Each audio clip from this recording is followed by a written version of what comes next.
நான் பேச போகின்ற இரண்டு மிகப்பெரிய அந்த சமயங்களையும் சார்ந்தவள் இல்லை. நான் கம்பராமாயணத்தை கிறிஸ்துவத்தின் மேன்மையை இணைத்து சொல்லக்கூடிய ஒரு பெரும் பாக்கியம் எனக்கு. நான் இப்படி யோசித்து பார்க்கிறேன், கம்பர் எதற்காக காப்பியத்தை இயற்றுகிறார்?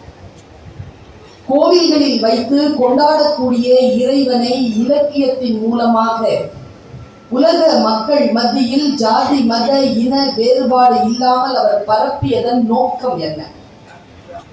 மகாகவி பாரதி தான் இதை சொல்லுகிறார்.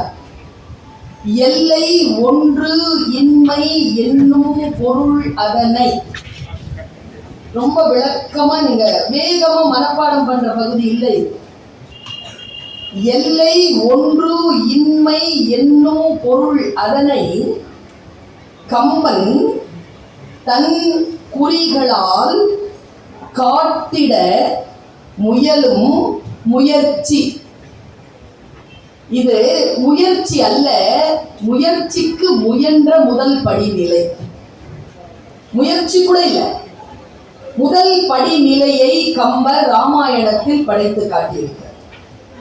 ஐன்ஸ்டீன் என்கின்ற மாபெரும் விஞ்ஞானி பரிணாமங்களை பற்றி பேசுகின்ற பொழுது அந்த தத்துவத்தில் கடவுளை பற்றிய ஒரு கேள்விக்கு பதில் தருகிறார்.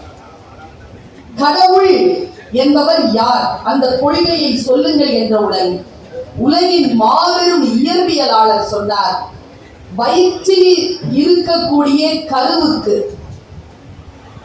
எப்படி மழையும் மலையும் இந்த உலகத்தின் இயற்கையும் ஆணும் பெண்ணும் என்று எதுவும் தெரியாதோ அப்படி மனிதனுக்கு கடவுளை தெரியாது என்று சொன்னார். மனிதனால் கடவுளை புரிந்து கொள்ள முடியுமா, உணர்ந்து கொள்ள முடியுமா என்றால் இவர்கள் எல்லாம் குறிகளால் காட்டிட முயற்சி செய்து அந்த முயற்சியில் நம்மை எல்லாம் பின்தொடர வைக்கிறார்கள். இந்த தத்துவத்தின் அடிப்படையில் நான் இந்த இரண்டு பெரும் கடல்களை உங்களுக்கு முன்னால் காட்சிப்படுத்துகிறேன்.